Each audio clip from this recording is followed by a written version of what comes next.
대제사장들과 서기관들 그리고 장로들이 예수님께 와서 묻습니다. 묻는다는 표현은 정확하지 않는 것 같습니다. 예수님을 지적합니다. 지적한다는 표현도 약한 것 같습니다. 겁박이라는 단어는 위력으로 협박함이라는 뜻을 가지고 있는데 그들은 예수님을 겁박합니다. 도대체 너는 무슨 권위로 이런 일들을 하고 있느냐는 것입니다. 이 말 속에 담긴 의미를 말씀드리겠습니다.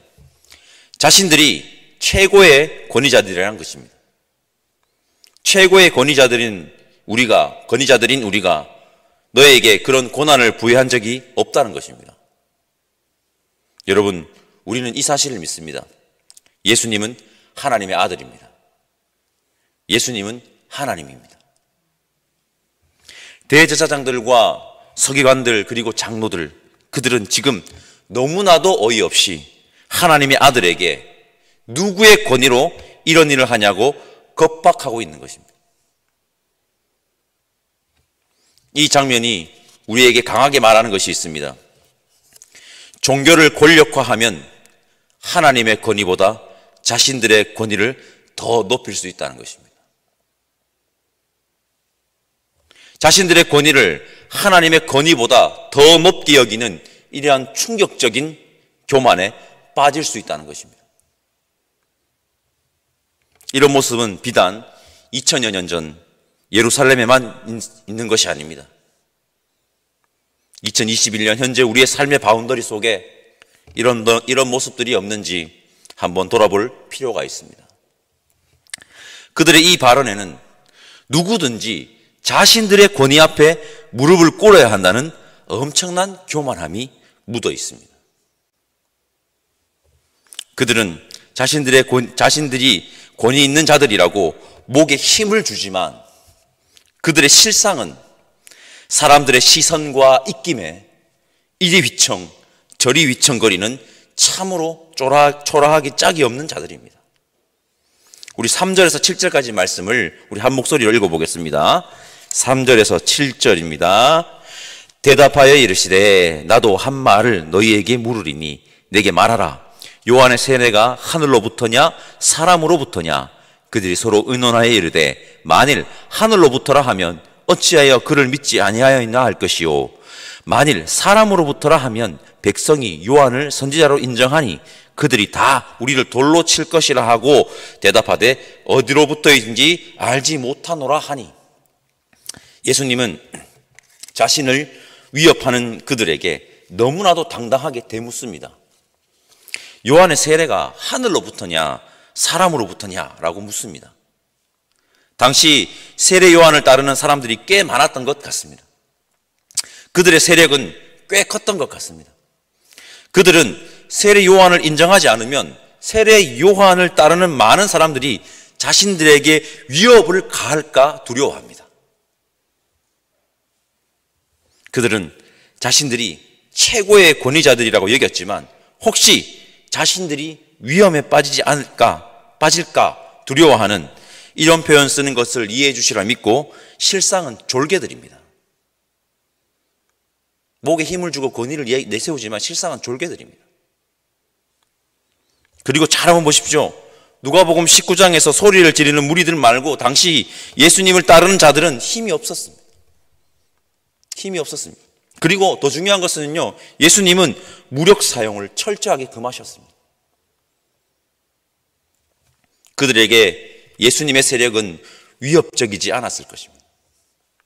그들은 약자들한테는 강하고 강자들한테는 약한 비겁자들이었습니다.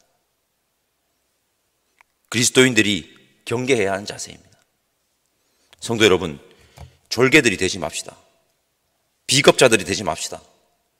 하나님 앞에 바로 서서 세상에 당당합시다. 그리고 겸손히 세상을 섬기는 예수님의 제자가 되시기를 바랍니다. 누가복음 20장에는 인간의 실상을 적나라하게 볼 수 있는 장면이 있습니다. 우리 27절에서 33절까지 말씀인데 우리 함께 읽어보겠습니다. 27절에서 33절입니다. 부활이 없다고 주장하는 사두개인 중 어떤 이들이 와서 물어 이르되 선생님이여, 모세가 우리에게 써주기를 만일 어떤 사람의 형이 아내를 두고 자식이 없이 죽으면 그 동생이 그 아내를 취하여 형을 위하여 상속자를 세울지라 하였나이다. 그런데 7형제가 있었는데 마지가 아내를 취하였다가 자식이 없이 죽고 그 둘째와 셋째가 그를 취하고 7이 다 그와 같이 자식이 없이 죽고 그 위에 여자도 죽었나이다. 7이 다 그를 아내로 취하였으니 부활 때에 그 중에 누구의 아내가 되리이까? 예수님께서 사두개인과 부활 논쟁을 하는 장면입니다. 예수님께서. 여러분, 익히 들어 아실 것입니다. 유대 사회에는 여러 부류의 사람들이 있었습니다. 사두개인, 바리새인, 에세네파, 열심당원, 헤롯당원 등 이처럼 여러 부류의 사람들이 있었습니다. 그중 대표격이 바로 사두개인과 바리새인입니다. 사두개인은 당시 성전의 제사장들이라고 보시면 됩니다. 사두개인은 모세 오경만을 하나님의 말씀으로 인정했고 부활을 믿지 않았습니다. 반면 바리새인들은요, 구약 39권을 다 하나님의 말씀으로 인정했고 부활을 믿었습니다. 그래서 사두개인들과 바리새인들은요, 서로 앙숙이었습니다. 서로 앙숙이었습니다. 앙숙이었던 두 집단이 예수님을 잡아야 한다는 것을 목적으로 연합 전선을 구축하여 예수님을 공격하였습니다. 하나의 동일한 목적을 위해서는요, 앙숙이었던 두 집단이 연합하기도 합니다. 인간의 실상을 너무 적나라하게 보여주는 모습 아닙니까? 그 와중에 사두개인이 예수님에게 부활에 대한 논쟁을 걸어옵니다. 그들이 어떤 내용을 가지고 부활에 대한 논쟁을 걸어왔는지는 지난 마태복음과 마가복음을 통해서 살펴보았습니다. 사두개인이 어떤 내용을 부활의 논쟁거리로 가지고 와서 걸었는지는 여러분 중요하지 않습니다. 중요한 것은요, 현실에서 전혀 일어나지 않는 상황을 만들어 논쟁을 걸었다는 것입니다. 이런 일들이 일어나겠습니까? 웬만해가지고는. 대부분의 사람들이 그렇듯 자신의 주장을 합리화하기 위해서 있지도 않은 일을 예로 가지고 옵니다. 때로는 없었던 일을 사실인 것처럼 그럴싸하게 만들기도 합니다. 인간의 실상을 너무 적나라하게 보여주고 있지 않습니까? 거두절미하고 오늘도 말씀을 의지하여 말씀드리겠습니다. 부활은 반드시 있습니다. 부활은 반드시 있고 우리는 부활할 것이라는 것입니다. 부활의 소망이 저와 여러분들의 삶에 항상 있기를 소망합니다. 39절을 집중해서 볼 필요가 있습니다. 우리 39절 말씀 우리 한 목소리로 함께 읽어보겠습니다. 서기관 중 어떤 이들이 말하되 선생님 잘 말씀하셨나이다 하니, 서기관이 딱 등장합니다. 서기관은 여러분 바리새파입니다. 바리새파. 말씀드렸죠? 바리새인들은 부활을 믿습니다. 자신들은. 원래는요, 부활이 없다는 사두개인과 앙숙이었습니다. 예수님을 대적했던 무리의 이 서기관이 예수님이 부활을 이야기를 하니 예수님에게 잘 말씀하셨다고 합니다. 이것은 은혜로운 장면이 아닙니다. 인간의 실상을 보여주는 것입니다. 자기가 원하는 것을 말하면 사람들은 좋아합니다. 그러나 자기가 원하지 않거나 싫어하는 것을 말하면 사람들은 싫어합니다. 아니, 화를 냅니다. 만약 그 말이 하나님의 말씀이라도 그럴까요? 조심스럽긴 하지만 그럴 가능성을 배제할 수가 없습니다. 신학교 시절 어느 노 교수님의 촌철살인 같은 질문과 대답이 떠오릅니다. 수업 시간에 느닷없이 학생들에게 향해 이렇게 질문하고 스스로 답하셨습니다. 은혜 받았다는 것이 뭔가? 자기가 생각하고 있는 것을 목사가 말하면 은혜 받았다고 말하는 것 아닌가? 여러분, 우리는 자기가 생각하는 것을 말해주는 예수님을 그려서는 안 됩니다. 확실하게 말씀드리고 싶습니다. 우리는 예수님이 말씀하신 것을 믿고 예수님의 그 말씀대로 행하는 자여야 합니다. 이건 확실합니다. 때론 힘들어도 그 말씀이 생명의 말씀임을 알고 그렇게 살아내려고 애쓰는 것이 예수님을 따르는 자들의 삶입니다. 여러분, 우리 예수님을 따릅시다. 45절에서 47절 말씀 함께 읽어보겠습니다.